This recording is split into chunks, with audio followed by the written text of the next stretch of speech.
یعنی جو بیرون ملک پاکستانی وہ کیوں آج میرے ساتھ رہے ہیں؟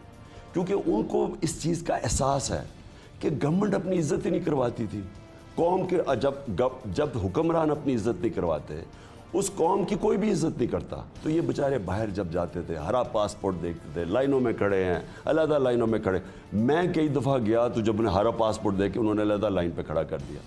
ہمیں ذلیل کرتے تھے وہ, کیونکہ ہماری لوگ پکڑ پکڑ کے گوانٹانو میں انہوں نے پکڑا دیے, بیچ دیے. سو ہم نے کبھی اپنی عزت نہیں کروائی. ہم امریکنوں کو اتنا برا بھلا نہ کہے. ان کو تو عادت پڑی ہوئی تھی کہ ان کو ایک دھمکی دو تو یہ سارے گر جاتے ہیں. تو یہ جو اب آپ نے بات کی دھمکی, یہ دھمکی جو دی گئی, یہ بھی ایک پاکستان کی تاریخ میں ایک ایسا شرمناک واقعہ ہے کہ 22 کروڑ کے پرائم منسٹر کو وہ ایک انڈر سیکرٹری ڈونلڈ لو کہتا ہے ہمارے ایمبیسڈر کو, اور میں ایمبیسڈر کو داد دوں گا کہ اس میں خودداری تھی کہ اس نے کہا کہ اس کو ڈمارش بھیجو. اس کے بعد جو سائفر میں کہتا ہے کہ آپ ایک پرائم منسٹر کو الیکٹڈ 22 کروڑ لوگوں کو اگر آپ اس کو نہیں نکالیں گے تو بڑی کانسیکوینسز ہوں گی, اس کو ہم آئسولیٹ کریں گے, اس کو یورپ آئسولیٹ کرے گا. یعنی اس کی جرت یہ کہنے کی, اور پھر کہتا کہ جو بھی آئے گا اس کو معاف کر دیں گے. مطلب کہ ان کو پتا تھا کہ شہباز شریف آئے گا, تو پھر یہ نہیں اس نے کہا کہ جب آئیں گے تو وہ دیکھیں گے اس کی پرفارمنس کیا ہے, اس کو جیسے آپ نکالیں گے ہم معاف کر دیں گے. آپ کو میں سوال یہاں پہ بنتا ہے کہ شہباز شریف کہتے تھے پہلے تو نون لیگ کا تھا کہ جی کوئی لیٹر ہے ہی نہیں, خود بیٹھ کے بنایا, این ایس سی کی میٹنگ چیئر کی بطور وزیر اعظم شہباز شریف نے.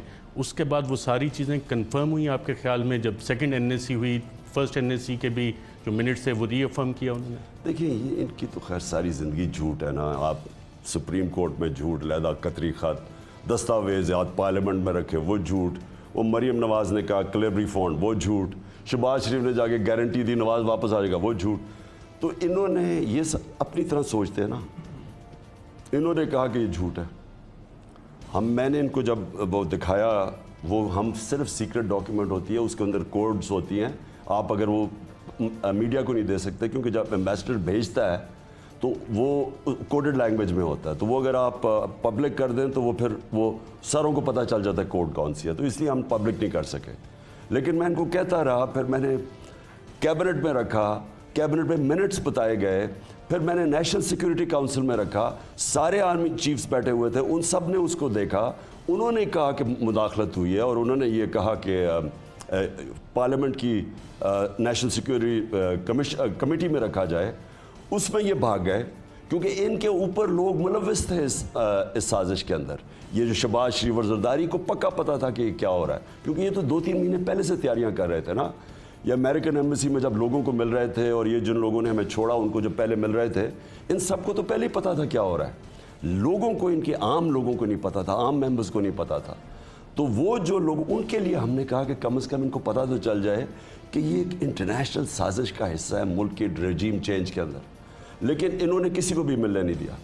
آپ نے یہ خط کی کاپی صدر مملکت کو بھی بھیجی. صدر مملکت doctor Arif الوی supreme commander of the armed forces ہیں, انہوں نے اس پہ کوئی ایکشن لیا؟ انہوں نے اس خط کو یقیناً پڑھا ہوگا. بطور supreme commander of the armed forces do you expect کہ انہیں کوئی ایکشن لینا چاہیے تھا اس حوالے سے؟ اتنی بڑی سازش اگر سامنے آئی ہے, 2 این ایس سی کی میٹنگ نے کہا ہے کہ یہ مداخلت ہے, اور ابھی تک سب جگہ خاموشی ہے. لیکن اب یہ ارشد, یہ امپورٹنٹ چیز ہے, میں اپنی ساری قوم کے سامنے رکھنا چاہتا ہوں کہ یہ نہیں ہے کہ انہوں نے عمران خان کو ایک سازش سے ریموو کیا.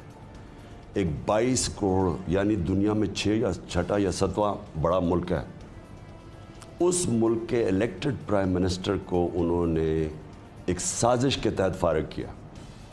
اس کے بڑے سیویئر کانسیکوینسز ہیں. اس لیے میں نے ڈاکٹر الوی کو بھی ہم نے خط بھیجا, میں نے کہا کہ آپ کو اس کے اوپر نوٹس لینا چاہیے, اور چیف جسٹس کو بھی بھیجا. دیکھیں اس کے کانوٹیشنز کیا آ گئے. سب سے بڑی بات یہ ہے کہ کون سے ملک کا پرائم منسٹر جب اگلی دفعہ اس کو دھمکی ملے گی کہ کہو جی آپ ہماری نوکری کرو, کون سا پرائم منسٹر کھڑا ہوگا؟ وہ اپنی کرسی بچانے کے لیے ساری باتیں مان جائیں گے, جس طرح مشرف نے بھی مان لیا.